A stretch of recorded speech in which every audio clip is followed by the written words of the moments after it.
Kalau di dalam negeri saja, di Indonesia menyebar di seluruh provinsi apa namanya? Ini bukan wabah.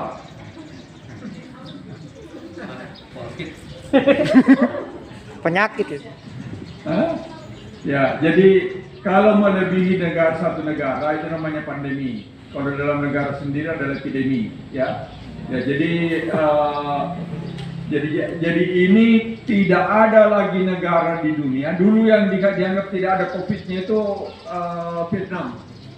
Ternyata kemarin Vietnam positif COVID-nya sampai seluruh orang yang tur di salah satu daerah itu dipulangin semua. Ya. Nah, jadi saudara sekalian, dulu bulan Maret pertama pandemi COVID itu bulan Maret. Ya. Negara lain sudah kena, Indonesia belum ada COVID satupun. Begitu mulai bulan Maret ada COVID masuk, itu kita merasakan betul-betul bagaimana tegangnya pada waktu itu bulan Maret. Kita mau beli masker tidak ada, mau beli hand sanitizer tidak ada, di RSUD itu ruang isolasi belum siap, APD untuk dokter belum ada, ya sehingga waktu itu sangat tegang. Ya, alhamdulillah sekarang ini jadi ya karena kebetulan saya ada di dalamnya, bukan berarti itu sampai saya seolah-olah kampanye, tidak. Tetapi alhamdulillah berdasarkan penilaian BNPB, penanganan COVID yang terbaik di Kalimantan Timur itu di Bontang. Salah satu contohnya, ketika di daerah lain COVID, semua daerah membantu orang yang terpapar COVID. Ya. Apa yang terjadi, saudara? Semua pemerintah daerahnya belanja beras, belanja ini dia bagi ke masyarakat. Di Bontang ini apa yang dilakukan pemerintah kita? Dia menunjuk toko. Kamu ambil di sana, ini yang menerima bantuan, ambil di sana berasnya, ambil di sana telurnya. Sehingga selain COVID ini perekonomian masih hidup. Indonesia sekarang, saudara, pertumbuhan ekonominya sudah minus 5%. Ya, yang paling parah Singapura. Singapura itu kalau saya tidak salah 20% dia punya minus. Kenapa minus di Singapura? Anda tahu alasannya? Tidak ada wisata yang masuk. Bukan wisata saja, tidak ada orang Indonesia masuk. Karena Singapura itu tanpa Indonesia itu tidak akan hidup. Rumah sakitnya Singapura yang namanya Mount Elizabeth itu 90% lebih orang Indonesia. Ya, kalau orang Indonesia itu salah satu kehebatannya, kalau dia cerita bahwa dia berobat di luar negeri. Wih, gayanya. Hebat itu kalau dia cerita, oh saya dari Singapura. Ya, padahal tidak ada bedanya. Rumah sakit yang ada di sana dengan di Jakarta sama saja. Bahkan sebagian dokter yang tangani di Singapura juga dokter dari Indonesia. Ya.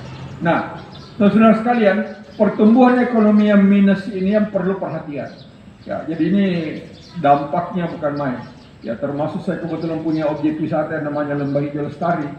Itu sudah sejak bulan April sampai sekarang itu praktis pengunjung tidak ada. Tidak ada sama sekali, sampai saya kira semua tempat wisata itu dari rumahkan karyawannya. Nah, coba satu.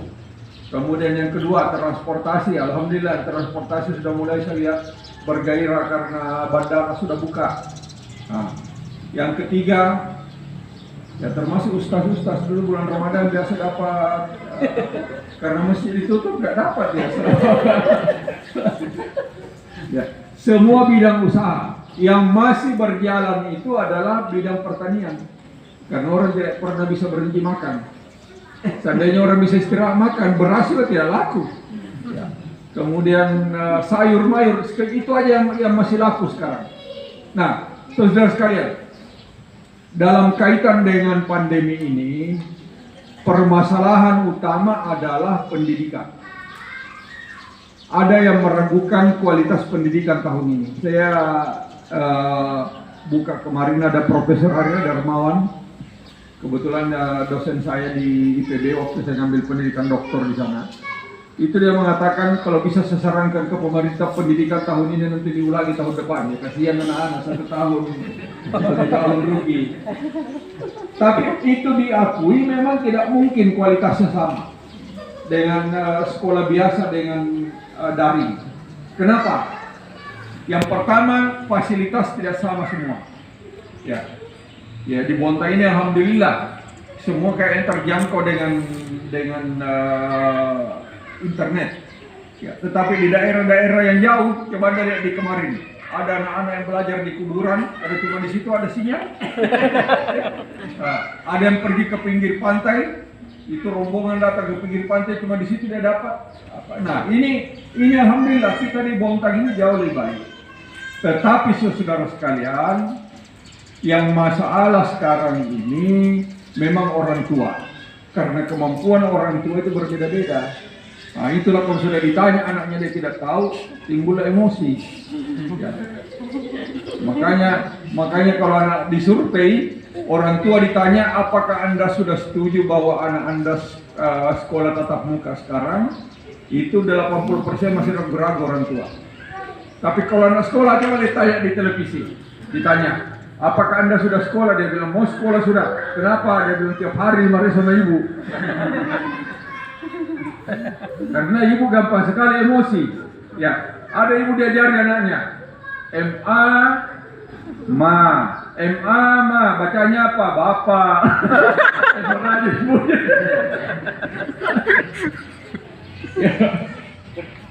Ya, saudara sekalian, saya tidak perlu bicara mengenai bagaimana gejala penyakitnya, apa nanti kamu jadi dokter semua nanti kehilangan nanti dokter nanti kehilangan pekerjaan. Ya, yang jelas begini, virus corona ini adalah virus yang aerobik. Ya, artinya dia tidak bisa berkembang kalau tidak ada oksigen. Makanya kalau Anda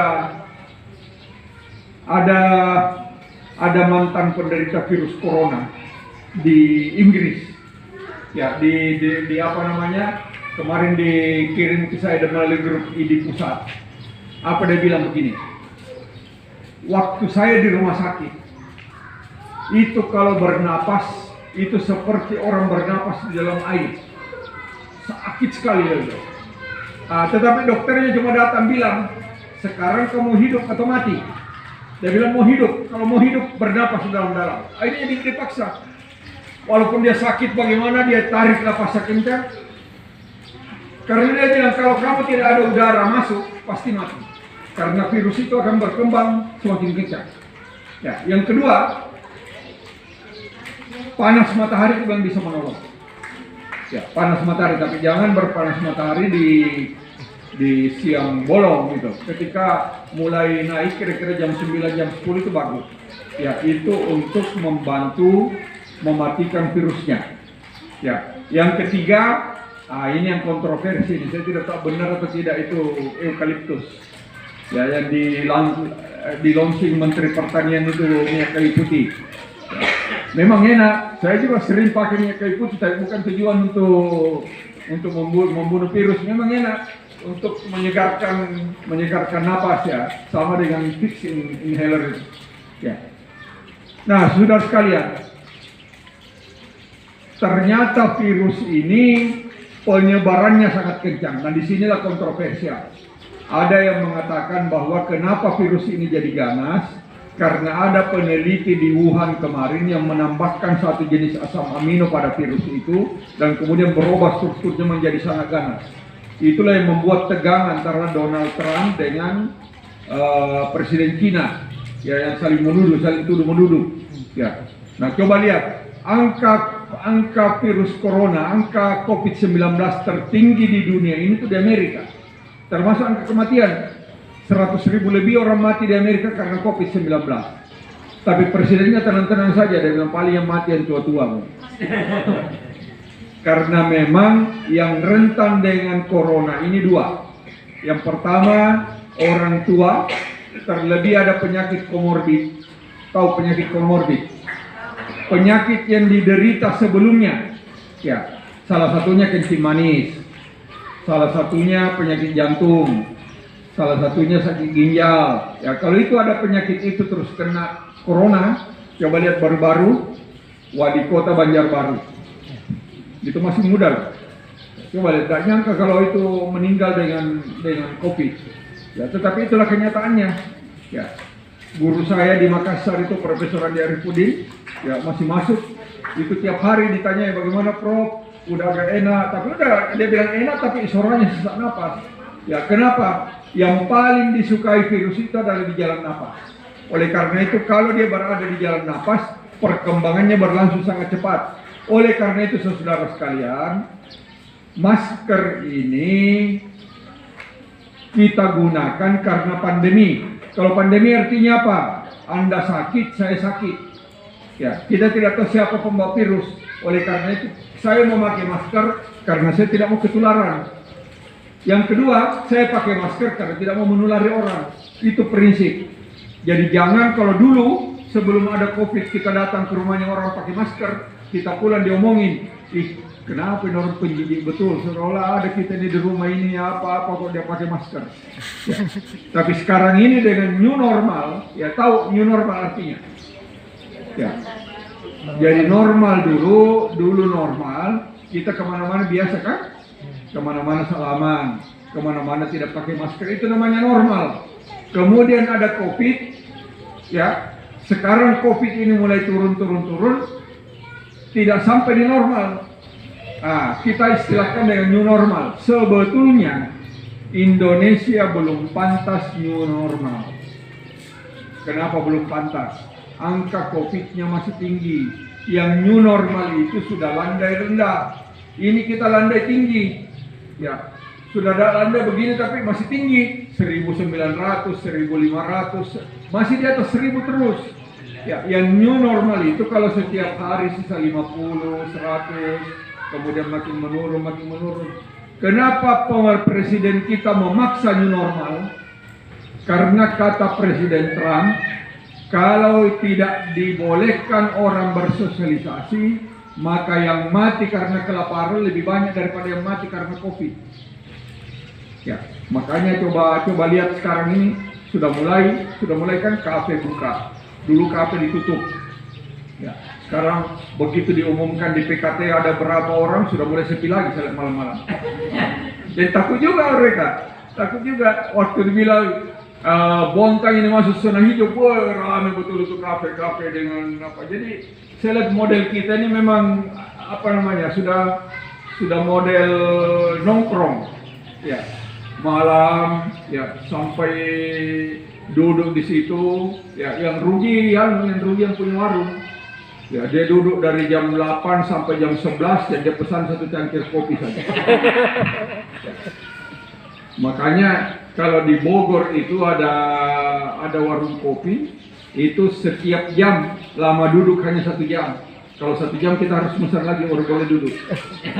Kalau Anda tidak pasang begitu, apalagi ada wifi gratis di situ, habis sudah. Duduk dari 8 sampai jam 11 pesanan cuma kopi 1 cangkir, duduk ngobrol di situ. Nah ini tapi ini model saudara sekalian, model ngobrol ini model nongkrong. Ya, saudara sekalian yang saya hormati, oleh karena itu hikmah daripada COVID salah satunya ini bahwa kita diajari untuk IT minded. Kalau tidak ada orang tua yang banyak orang tua punya handphone cerdas begini. Tapi yang dia pakai untuk apa? Untuk SMS dengan telepon saja. Nah, sekarang ini baru mereka belajar yang namanya internet, kemudian belajar penggunaan lainnya. Nah, oleh karena itu saudara sekalian, mohon seluruh guru harus menguasai IT. Di sini sudah semua ya. Paling tidak ya tidak usah terlalu mendalam lah. Paling tidak kalau guru nanya bagaimana caranya online apa ya bisa diajarin. Ini biasa pernah nggak virtual langsung enggak ya? Sudah ya, alhamdulillah. Ya, jadi ini harus melekat di masyarakat bahwa Muhammadiyah itu memang jagonya IT karena kita seluruh Indonesia. Ya mungkin itu yang dapat disampaikan. Kalau ada pertanyaan kita lebih baik diskusi. Assalamualaikum warahmatullahi wabarakatuh. Kalau pandemi itu melebihi 1 negara, kalau epidemi itu adalah 1 negara, dan kita mengupayakan pendidikan jangan menjadi salah satu klaster. Salah satunya adalah menjaga dengan masker. Yang berikutnya adalah ini kira-kira diambil dari beberapa internet ya. Jadi cuci tangan pakai sabun tadi atau pembersih telah disampaikan. Kenakan masker. Saya harapkan masing-masing guru itu lebih memiliki 3 masker.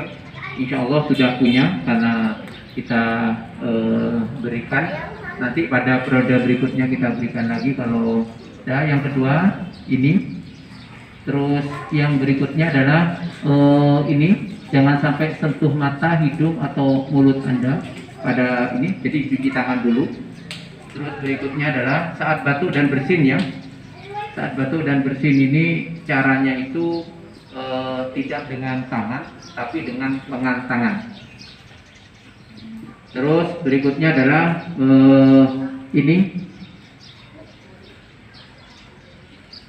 gejala-gejala ini silahkan filmnya ini suaranya. Ini kalau nggak pakai masker ya, tingkat resikonya. Kalau satu pakai masker 5, kalau dua-duanya pakai masker 2%, jaraknya 2 meter menjadi 0. Mungkin itu tambahan yang perlu kita ketahui. Maka ya, langsung mengamalkan apa yang disampaikan oleh Anda. Kalau tidak dipakai dibuka sekalian ya. Masalahnya baru hari ini dapat informasinya. Ya, pemirsa di rumah. Baik, Hendra, terkait dengan ini masalah pandemi, masalah COVID ini memang kalau kita memantau di media sosial ada saja yang mengatakan bahwa ini adalah ada pergerakan besar di belakang, entah siapa dan sebagainya. Setelah mendengarkan penjelasan dari Anda, insya Allah kami perkirakan bahwa memang pandemi ini ada. Yang kami ingin tanyakan Anda terkait memberikan pemahaman kepada anak-anak kami, karena ya seperti yang kita maklumi bersama, jangankan anak-anak, untuk kita saja sebagai orang dewasa butuh proses panjang untuk memberikan pemahaman, apalagi kepada anak-anak kita.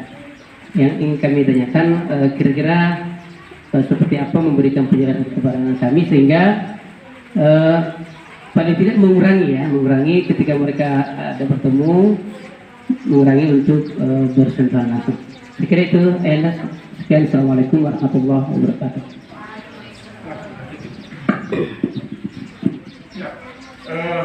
Saya ingin ulangi tadi, kalau dalam satu negara itu namanya endemi, bukan epidemi ya, endemi. Endemi. Ya. Yang kedua begini, jadi sebetulnya ada yang masih kurang tadi. Physical distancing itu bagian daripada social distancing. Ya, makanya selama pandemi ini kemarin itu tidak boleh bikin acara pesta. Ya, kalau pesta maka harus mengikuti protokol COVID. Ya, Anda lihat di beberapa tempat yang kemudian kemarin terakhir kalau saya di Sulawesi Barat itu pembagian bantuan COVID itu kemudian manusia berjubel kayak begitu aja ya, tidak ada distancing. Nah, pertanyaan yang kedua, memang ini banyak sekali. Kalau orang Makassar bilang pakai beleng-beleng, ya, banyak sekali yang bikin bingung-bingung orang. Ya, dia bilang itu tidak ada itu COVID, itu dibikin-bikin saja. Nah, inilah yang banyak ada tentara yang kemarin bilang jangan pakai masker, akhirnya apa? Dia meninggal karena COVID. Nah, itu diekspos kemarin. Yang kedua, ini bukan bisnis. Ya. Ini kan orang berpikirannya, itu kan bisnisnya negara besar. Betul. Sekarang Cina membuat vaksin, Perancis bikin vaksin, Rusia bahkan sudah meluncurkan vaksinnya yang dikatakan belum aman. Ya, karena kalau tidak ada vaksin, maka ini tidak akan pernah selesai COVID ini. Ya, saudara ingat waktu di Mekah berapa ribu orang meninggal karena meningitis, itu tahun berapa? Makanya sekarang setiap orang mau umroh, mau haji, itu harus vaksinasi meningitis. Sama dengan COVID nanti. Ya, selama kita belum divaksinasi COVID, selama antigen kita belum naik, antibodi kita belum tinggi melawan antigen, ya jadi saudara, ini di Bandung lagi dicoba itu tahap 3. Jadi tahap pertama itu biasa pada binatang, kemudian yang kedua pada manusia dalam skala terbatas, yang ketiga pada manusia dalam jumlah yang lebih banyak. Sekarang dicoba di Bandung. Jadi COVID ini adalah virus COVID yang dilemahkan. Nah, itu bahayanya. Kalau tiba-tiba virus COVID dilemahkan, tiba-tiba dia ganas dalam tubuh kita, ya, menderita COVID kita. Nah, makanya orang yang ikut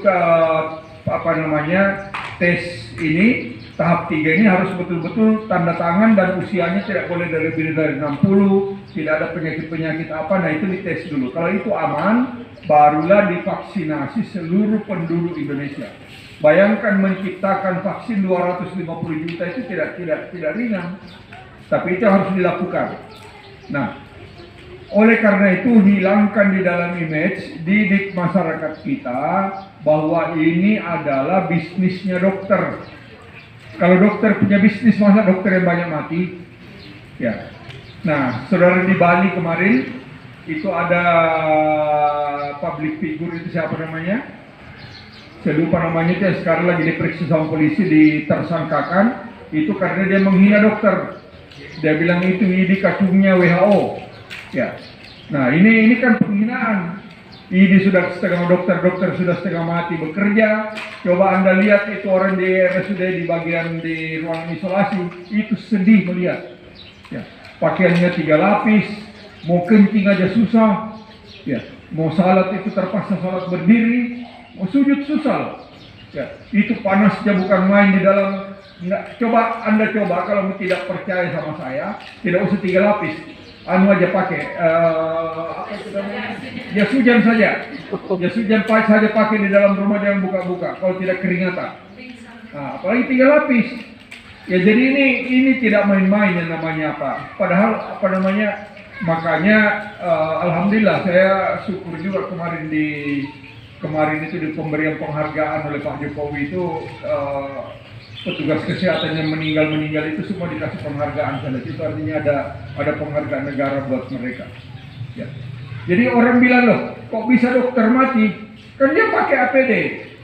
Ya, pertanyaan saya sama dia, saya bilang begini, kamu tahu yang paling pintar perang siapa? Yang paling pintar perang tentara. Tapi tentara kenapa banyak mati di perang?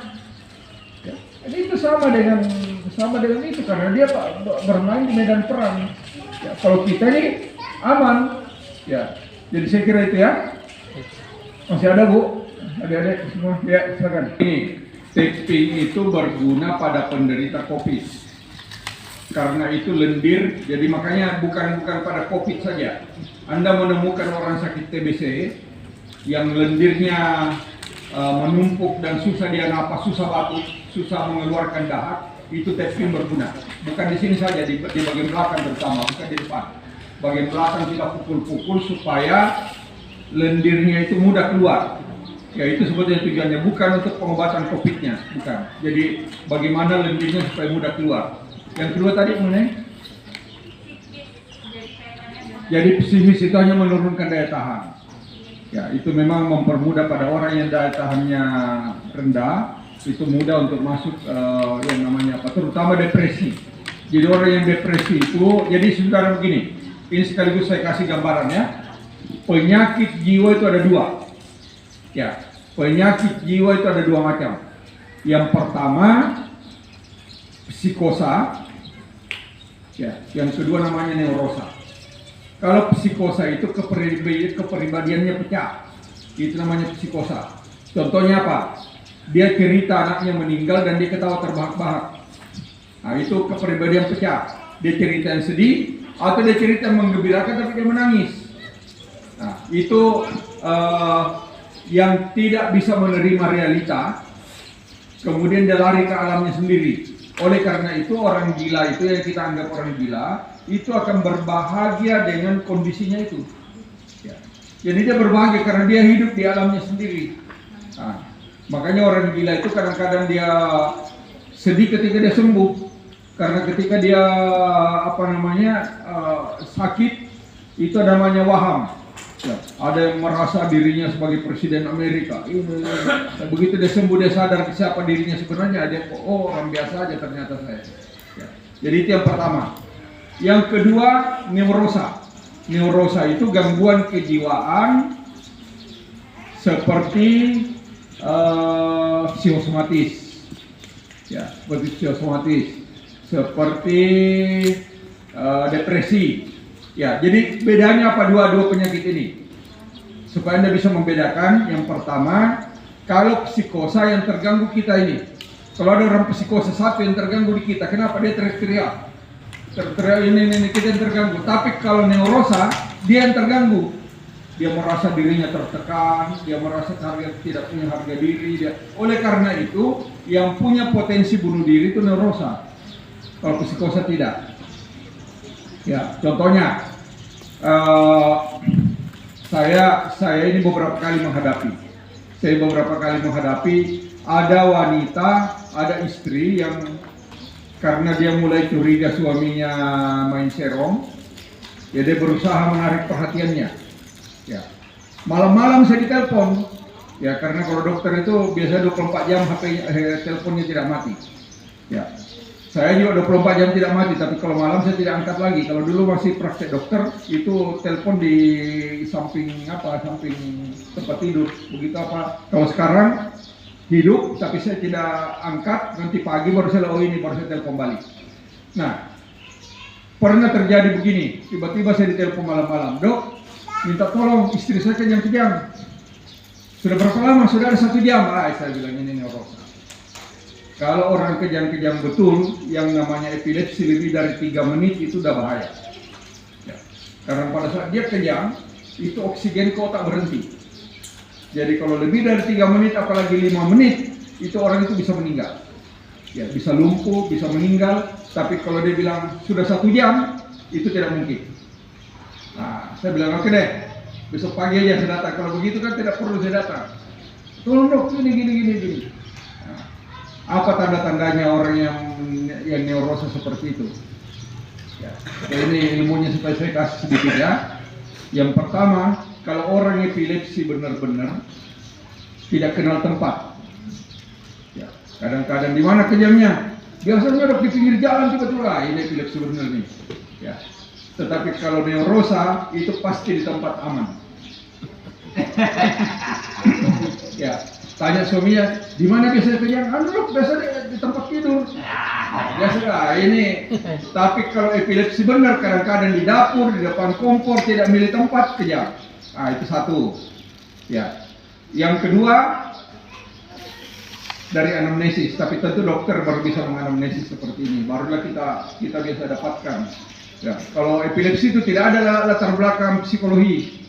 Kalau neurosa, belum lama kita wawancara biasanya sudah menangis. Nah, ini ada masalah. Nah, jadi ini beberapa hal. Jadi kalau tadi yang dimaksud tadi yang mempermudah terjadinya COVID itu adalah depresi. Ya, orang depresi itu merasa tidak punya harga diri, merasa lebih baik mati saja. Itu daya tahannya pasti turun. Dan itu yang mudah terkena. Oke? Ya. Kalau kesurupan itu apa ada hubungannya dengan neurosa atau psikosa? Jadi begini, kesurupan itu sebetulnya bukan kelainan psikosa dan neurosa. Ya. Tetapi itu namanya trans kalau di ilmu psikiatri. Trans itu memang dipercaya ada, ya, tetapi kemasukannya itu pada orang apa? Karena daya tahan psikologinya rendah. Ya, jadi orang yang bisa kena begitu itu memang yang orang lagi kosong. Ya, coba ya saya mohon maaf, saya tidak apa. Waktu saya mau jadi wali kota di sini, itu orang semua ngancam bahaya Pak Sufyan. Itu ini ada ilmu begini. Ya. Saya selalu dari dulu mempraktekkan itu. Saya tidak tidur kalau saya tidak baca trikul itu. Ya. Kul huwallah, kul ya, kul ubah, ini. Ya niat saya ya Allah, tidak mungkin mereka lebih hebat dari Engkau melindungi saya. Alhamdulillah sampai hari ini saya masih hidup. Ya. Wah, kalau dengar dulu saya mau masuk di sini jadi wali kota, itu bukan main. Pak, ini ada ilmunya ini dari Dayak, dari mana.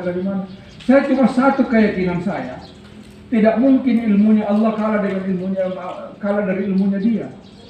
Ya. Kalau kau yakin saja, itu aja dari dulu saya amalkan itu. Ya, saya tidak tidur kalau saya tidak membaca itu, karena disitulah kalau itu kita kosong, itu mudah kemasukan. Kalau kamu masih ingat itu tidak mungkin. Sama dengan orang yang dihipnotis. Orang yang dihipnotis itu tiba-tiba ditepuk begini, hilang kesadaran, dia serahkan jamnya, dia serahkan apa. Karena pada saat dia dibeginikan, memang lagi kosong dia punya pikiran. Tapi kalau Anda ingat sama Allah, itu tidak akan. Ya, saya kira begitu. Masih ada? Tidak ada lagi?